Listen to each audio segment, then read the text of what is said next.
Oj, otroci, nova sreda, nova zgodbica z naslovom Napihnjena žoga. Vem, da se boste strinjali z mano. Vsi imamo radi žoge. Radi jih brcamo kot nogometaši, si jih podajamo, mečemo na koš, odbijamo ob tla, igramo odbojko, rokomet, si jih kotalimo. A sem še kaj pozabila? Ja, seveda, še tiste žoge so, s katerimi se igramo v vodi. Običajno je potrebno te žoge napihniti in potem poskakujejo po vodni gladini, kot bi hotele reči: poglejte nas, mi smo nekaj posebnega. Bil je zadnji teden v šoli pred počitnicami. Tonka je že nestrpno čakala na svoje prvo spričevalo, ko sta se z mamo odpravili po nakupih stvari, ki jih še potrebujejo za na morje. Ker se je Tonka ves čas nakupovanja zelo lepo obnašala in pomagala mami, ji je ta rekla, da si lahko nekaj izbere, kar bo odnesla s seboj na morje. Tonka je mami takoj odgovorila: želim si imeti veliko rumeno žogo, takšno za napihniti. Na morski gladini bo izgledala tako, kot eno veliko sonce. Prav, je rekla mama. Odšli sta v trgovino, kjer so prodajali žoge. Končno sta ob eni košari zagledali napis napihljive žoge. Ko pa sta pogledali v košaro, je tam lepo zložena v vrečki samevala ena sama žoga. Tonka jo je pograbila in takoj ugotovila, da ni le rumena, ampak ima lepe modre proge. Ta bo moja, je rekla. Vsa vesela je odšla z novo napihljivo rumeno modro žogo iz trgovine. Doma si jo je položila na kupček, ki si ga je pripravljala za na morje. Mama ji je rekla, da naj žogo nikar ne napihne doma, ker bi v avtu zasedla preveč prostora. Tonko je to zelo mikalo, a ker je vedela, da ima mama prav, se je uprla skušnjavi. Vsak večer pred spanjem je nežno pobožala vrečko, v kateri je čakala njena žoga.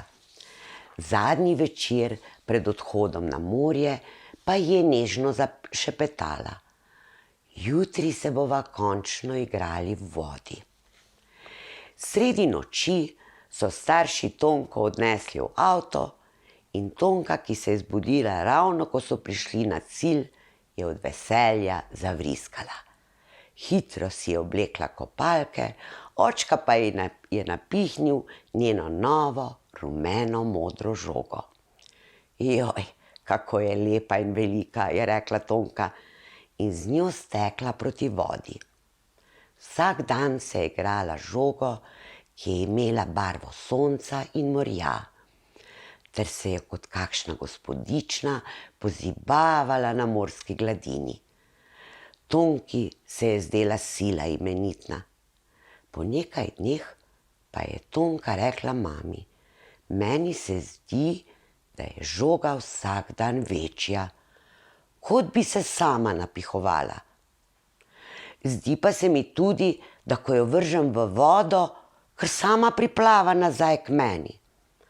Mama in oče sta rekla, da se ji tole zdi, in pri tem je tudi ostalo.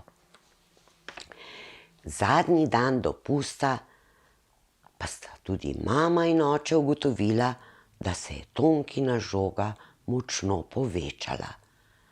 Predlagala sta ji, da jo spusti in spravi nazaj v vrečko, kjer jo bo počakala do naslednjega leta. Takrat pa je zapihal močan veter. Žoga je poskočila do vrha borovca, obstala, kot da bi pomahala Tonki, in že jo je veter odnesel proti odprtemu morju. Tonka je obstala kot okamenela. Gledala je za žogo, a kmalu je ni več videla. Ulile so se ji solze. Mama pa jo je objela in ji rekla: Tonka, ne bodi žalostna. Ves dopust si se igrala s njo.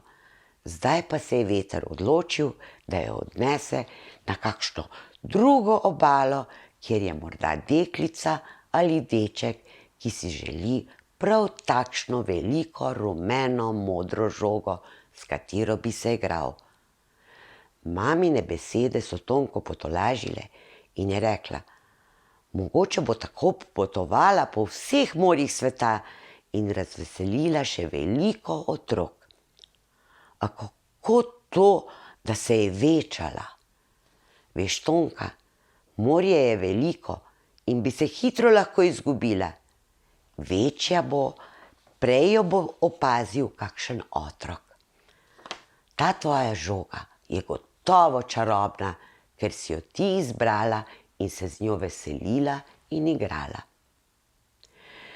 Kljub izgubljeni žogi, Tonka na poti domov ni bila žalostna.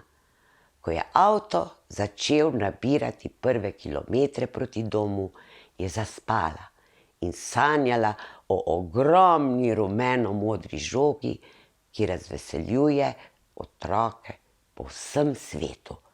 In morda naslednje leto pride zopet nazaj k Tonki. Tako, otroci. Na koncu šole stanujejo počitnice, ki imajo neskončno dolge dni in zelo kratke noči. Na koncu šole so zeleni travniki, morje in široke ceste, ki nas popeljejo v igro in otroško veselje. Johoho, počitnice so tu, ampak ne glede na to, se naslednjo sredo zopet vidimo. In če vam je bila moja zgodbica všeč, jo všečkajte in se naročite na moj kanal Metka Paštetka. Se vidimo, oj!